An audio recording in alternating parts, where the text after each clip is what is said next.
Hi hello ಎಲ್ಲರಿಗೂ ಬೆಳಗಿನ ಶುಭೋದಯನ ತಿಳಿಸ್ತಾ welcome back to our YouTube channel. So daily ಬ್ಲಾಗ್ಗೆ ನಾನು ಸ್ವಾಗತವನ್ನು ಹೇಳ್ತೀನಿ. ಸೊ ಏನಿಲ್ಲ, ಇವತ್ತು ಹಾಗೆ ರ್ಯಾಂಡಮ್ ಆಗಿ ಒಂದು ಬ್ಲಾಗ್ನ ಸ್ಟಾರ್ಟ್ ಮಾಡಿದ್ದೀನಿ. ಇವಾಗ ಟೈಮ್ ಬಂದು 6:30 ಆಗಿತ್ತು. ಸೊ ಹೆಣ್ಮಕ್ಳು ಅಂದಮೇಲೆ ಮನೆಯನ್ನು ನೀಟಾಗಿ ಇಟ್ಕೊಳ್ಳೋದು, ಶುದ್ಧವಾಗಿ ಇಟ್ಕೊಳ್ಳೋದು, ಕಸ ಗುಡಿಸೋದು, ಮನೆಗೆ ರಂಗೋಲಿ ಬಿಡಿಸೋದು ಅದು ಒಳ್ಳೆಯ ಸಂಕೇತ. ಸೊ ಹಾಗಾಗಿ ನಾನು ಕೂಡ ಒಂದು ಬಿಸಿಲೆಲ್ಲ ತೊಳೆದ್ಬಿಟ್ಟು ನನಗೆ ಬರೋ ಒಂದು ಪುಟಾಣಿ ರಂಗೋಲಿನ ಬಿಡಿಸಿ ಈ ಕಡೆ ಕಿಚನ್ ಎಲ್ಲ ಕ್ಲೀನ್ ಮಾಡ್ಕೊಳ್ತಾ ಇದ್ದೆ. ಸೊ ಯಾಕೆಂದರೆ ಮನೆಗೆ ಹಳ್ಳಿ ಅಂದಮೇಲೆ ಸುಮಾರು ಜನ ಬರೋರು ಹೋಗೋರು ಇದ್ದೇ ಇರ್ತಾರೆ. ಸೊ ಇನ್ನು ಊರಿಂದ ಯಾರಾದರೂ ಬಂದಿದ್ದಾರೆ ಅಂದರೆ ಇನ್ನೂ ಸುಮಾರು ಜನ ಹತ್ತಾರು ಜನ ಬರ್ತಿರ್ತಾರೆ, ಹೋಗ್ತಿರ್ತಾರೆ. ಸೊ ನಾವು ನಮ್ಮನ್ನು ಯಾರು ಏನು ಅನ್ನೋದು ಸಾಧ್ಯವಿಲ್ಲ. ಸೊ ನಾವು ಎಲ್ಲಿರ್ತೀವೋ ಅಲ್ಲಿ ನಾನು ನೀಟಾಗಿ ನನ್ನ ಕೆಲಸನ ಮಾಡಬೇಕು ಅನ್ನೋದು ಅಷ್ಟೇ ನಾನು.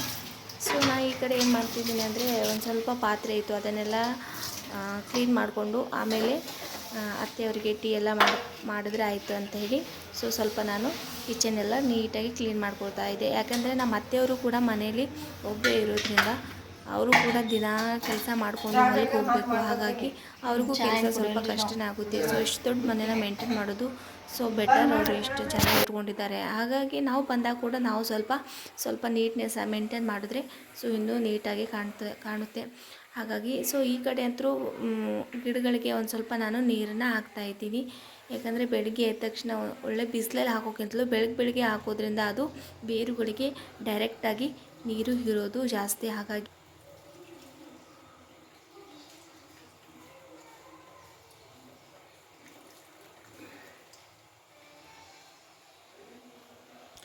ಈ ಕಡೆ ಟೀ ಮಾಡೋಕ್ಕೆ ಇಟ್ಟಿದ್ದೀನಿ.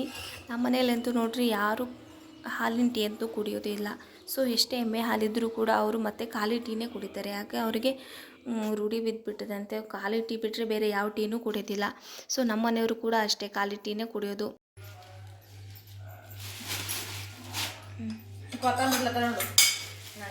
ಎಷ್ಟು ದಮ್ಮ ಮಾತ್ರಿದು ಅಯ್ಯೋ ಪೂಜಾಡ ಕೊಟ್ಟಾಗತ್ತೆ ಬಾಯಿನ ಕಟ್ಟ ವಾಜ್ಯ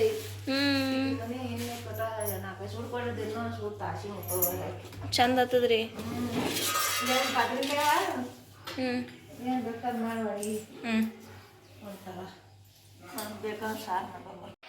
ಈ ಕಡೆ ಪಲ್ಯ ಮಾಡೋಣ ಅಂತ ಸಬ್ಸಿಗೆ ಸೊಪ್ಪನ್ನ ಸ್ವಲ್ಪ ನೀಟಾಗಿ ಕ್ಲೀನ್ ಮಾಡಿಕೊಂಡು ನಾನು ಸಣ್ಣದಾಗಿ ಕಟ್ ಮಾಡ್ಕೊಳ್ತಾ ಇದ್ದೆ.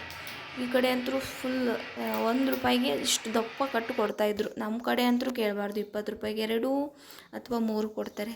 ಸೊ ಹಳ್ಳಿ ಅಂದರೆ ನೋಡಿ ಎಲ್ಲನೂ ಫ್ರೆಶ್ಶಾಗಿ ತಿನ್ಬೋದು. ಸೊ ಅದು ಬೆಳೆದು ಬಿಟ್ಟು ತಿನ್ನೋದೇ ಒಂದು ಖುಷಿ ಅಲ್ವಾ. ಸೊ ತುಂಬ ಚೆನ್ನಾಗಿರುತ್ತೆ ಸಬ್ಸಿಗೆ ಪಲ್ಯ. ನಮ್ಮ ಮನೇಲಂತೂ ಯಾರು ಇರಲಿ ಬಿಡಲಿ, ನಮ್ಮ ಅತ್ತೆಯವರಂತೂ ದಿನಕ್ಕೆ 2-3 ಥರ ಪಲ್ಯ ಅಂತೂ ಮಾಡೇ ಮಾಡ್ತಾರೆ ನೋಡ್ರಿ. ಸೊ ಅದ್ರ ಜೊತೆಗೆ ಸಾಂಬಾರು ಕೂಡ. ಯಾಕಂದರೆ ಅವ್ರು ಇಬ್ಬರೇ ಇರೋದು. ಸೊ ನಾವು ಬಂದೀವಂತಲ್ಲ, ನಾವು ಇರದೇ ಇದ್ದರೂ ಕೂಡ ಅವರು ಒಬ್ಬರೇ ಇದ್ರೂ ಕೂಡ ಅವರು 2-3 ಥರ ಪಲ್ಯ ಮಾಡೇ ಮಾಡ್ತಾರೆ. ಅವ್ರಿಗೇನೂ ಗೊತ್ತಿಲ್ಲ, ಮೊದಲಿಂದನೂ ರೂಢಿ.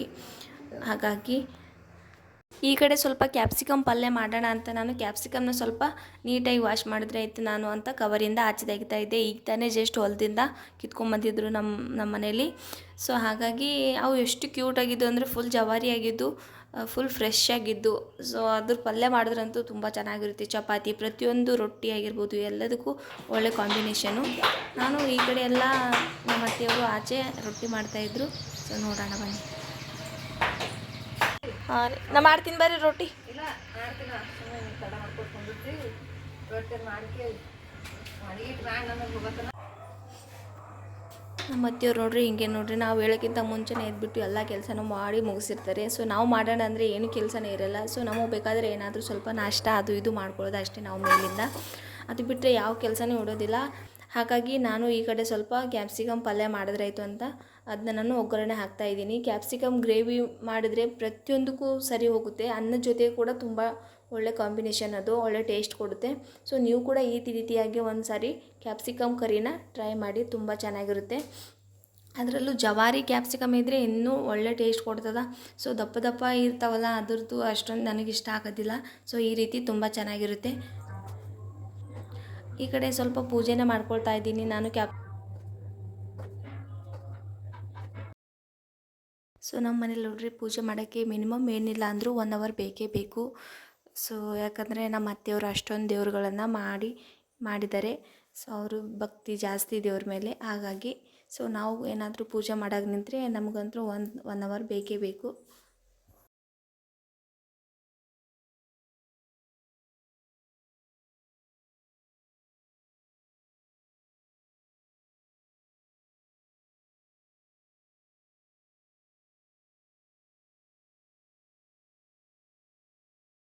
ಸೊ ಎಲ್ಲ ಕೆಲಸನೂ ಆಲ್ಮೋಸ್ಟ್ ಆಯಿತು. ಪೂಜೆ ಕೂಡ ಮಾಡಿಕೊಂಡು ಮುಗಿಸ್ದೆ ನಾನು. ಈ ಕಡೆ ಸ್ವಲ್ಪ ಕಿಚನ್ ಕ್ಲೀನ್ ಮಾಡೋಣ ಅಂತ ಕ್ಲೀನ್ ಮಾಡ್ತಾಯಿದ್ದೀನಿ. ಯಾಕಂದರೆ ಎಲ್ಲ ಥರ ಅಡುಗೆ ಮಾಡಿರ್ತೀವಲ್ವ, ಸೊ ಕಿಚನ್ ಹಾಗೆ ಬಿಟ್ಟರೆ ಚೆನ್ನಾಗಿ ಕಾಣಲ್ಲ.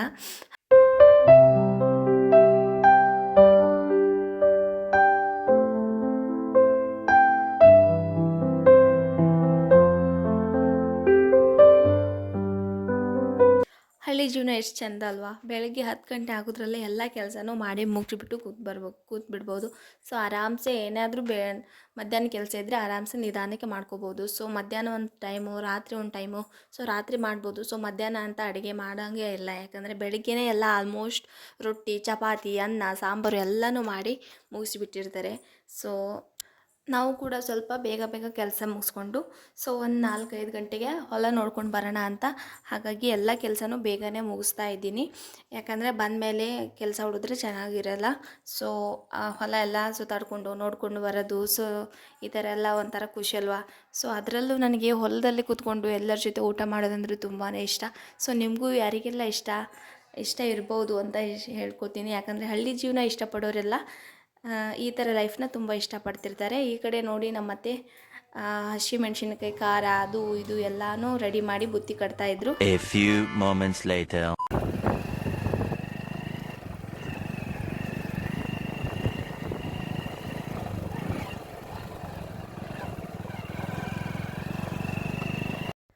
ಬನ್ನಿ, ಇವಾಗ ತಾನೇ ನಾವು ಹೊಲಕ್ಕೆ ಬಂದು ಮುಟ್ಟಿದ್ವಿ. ನೋಡ್ಬೇಕು ಇವಾಗ ಏನೇನೆಲ್ಲ ಹಾಕಿದ್ದಾರೆ, ಯಾವ ರೀತಿ ಅಂತ ನೋಡಬೇಕು. ಸೊ ಸುಮಾರು ದಿನ ಆಗಿತ್ತಲ್ವ, ನಮಗೂ ಮನೇಲಿ ಕೂತ್ಕೊಂಡು ಬೇಜಾರಾಗಿರುತ್ತೆ. ಸೊ ಈ ರೀತಿ ಬಂದಾಗ ಒಂದು ಸರ್ತಿ ಹೊಲ ನೋಡಿಕೊಂಡು, ಹೊಲದಲ್ಲಿ ತಿರುಗಾಡಿಕೊಂಡು, ಹೊಲದಲ್ಲಿ ಕೂತ್ಕೊಂಡು ಊಟ ಮಾಡಿದರೆ ಎಷ್ಟು ಚೆಂದ ಅಲ್ವಾ. ಸೊ ನನಗಂತೂ ಹೊಲದಲ್ಲಿ ಕೂತ್ಕೊಂಡು ಊಟ ಮಾಡೋದಂದರೆ ತುಂಬ ಇಷ್ಟ ನೋಡ್ರಿ, ನೋಡ್ಬೋದು ನೀವು. ಸೊ ಈ ಕಡೆ ಜೋಳ ಫುಲ್ ದಪ್ಪ ತೆನೆನೇ ಆಗಿತ್ತು.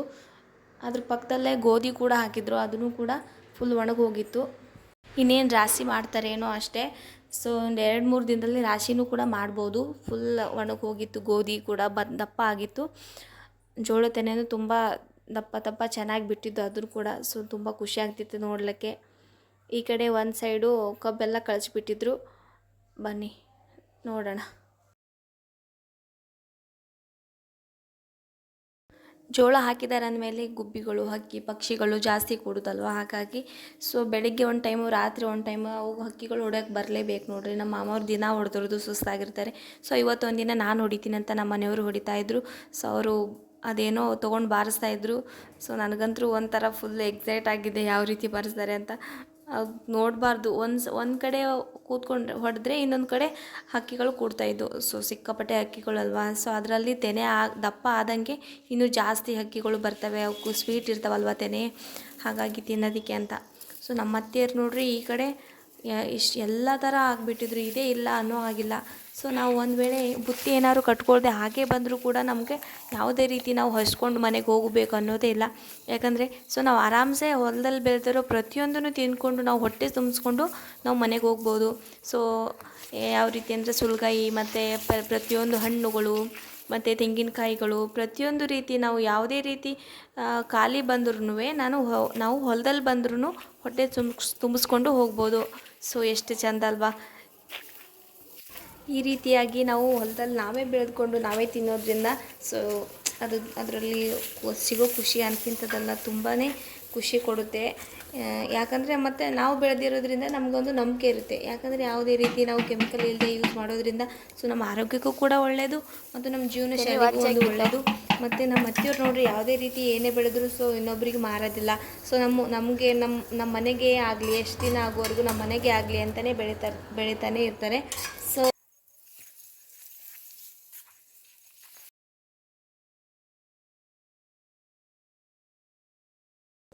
ನನಗಂತೂ ಫುಲ್ ಖುಷಿ ಆಗ್ತಿತ್ತು ನೋಡಿರಿ ಇದೆಲ್ಲ ನೋಡಿದ್ಮೇಲೆ. ಸೊ ಏನೆಲ್ಲ ಬೆಳೆದಿದ್ದಾರೆ, ಏನೆಲ್ಲ ಹಾಕಿದ್ದಾರೆ ಅಂತ ನೋಡಿ ನನಗಂತೂ ಫುಲ್ ಖುಷಿ ಆಯಿತು. ಸೊ ಯಾವ್ದು ನೋಡೋದು, ಯಾವ್ದು ಬೆಳೆ ಬಿಡೋದು ಅಂತಲೇ ಗೊತ್ತಾಗ್ತಿರ್ಲಿಲ್ಲ. ಸೊ ಇವಾಗ ನೋಡ್ರಿ ಟೈಮ್ ಬಂದು 5:30 ಆಗ್ತಾ ಬಂತು. ಸೊ ನಾವು ಹೊಲ ಎಲ್ಲ ಸುತ್ತಕೊಂಡು ತಿರುಗಾಡಿಕೊಂಡು ಅದು ಇದು ತಿನ್ಕೊಂಡು ನೋಡೋದ್ರಲ್ಲಿ ಟೈಮ್ ಯಾವಾಗ ಹೆಂಗೆ ಹೋಯ್ತು ಅನ್ನೋದು ಗೊತ್ತೇ ಆಗಲಿಲ್ಲ. ಸೊ 5:30 ಆಗೇ ಹೋಯ್ತು ನೋಡ್ರಿ. ಇನ್ನೇನು ಮನೆಗೆ ಹೋಗ್ಬೇಕಷ್ಟೇ. ಈ ಕಡೆ ನೋಡ್ರಿ ಬೇಸಿಗೆಗೆ ನೀರು ಕಡಿಮೆ ಬೀಳಬಾರ್ದು ಅಂತ ಸೊ ಕೆನಾಲ್ ನೀರು ಇರಲ್ಲಲ್ವ, ಹಾಗಾಗಿ ಸ್ವಲ್ಪ ನೀರೇನಾದರೂ ಕಡಿಮೆ ಬಿದ್ದರೆ ಸ್ವಲ್ಪ ಕಬ್ಬೆಲ್ಲ ಒಣಗೋಗುತ್ತೆ ಅಂತ ಸೊ ಈ ಕಡೆ ಡ್ರಿಪ್ಪು ಕೂಡ ಮಾಡಿದರು, ಹನಿ ನೀರಾವರಿ ಅಂತಾರಲ್ಲ ಅದು ಮಾಡಿದರು. ಸೊ ಅದರಿಂದ ತುಂಬ ನಮ್ಮ ವ್ಯವಸಾಯಕ್ಕೆ ತುಂಬ ಯೂಸ್ ಆದ ನೋಡ್ರಿ. ಸೊ ನೀವು ಕೂಡ ಹನಿ ಹನಿ ನೀರಾವರಿನ ನೀವು ನಿಮ್ಮ ಹೊಲ ಗದ್ದೆಗಳಲ್ಲಿ ಯೂಸ್ ಮಾಡ್ಕೋಬೋದು, ಅದರಿಂದ ಒಳ್ಳೆಯ ಆದಾಯನೂ ಕೂಡ ಇದೆ.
ನನ್ನ ಬ್ಲಾಗ್ ನಿಮಗೆ ಇಷ್ಟ ಆದರೆ ಪ್ಲೀಸ್ ಲೈಕ್, ಶೇರ್, ಒಂದು ಕಾಮೆಂಟ್ ಮಾಡಿ.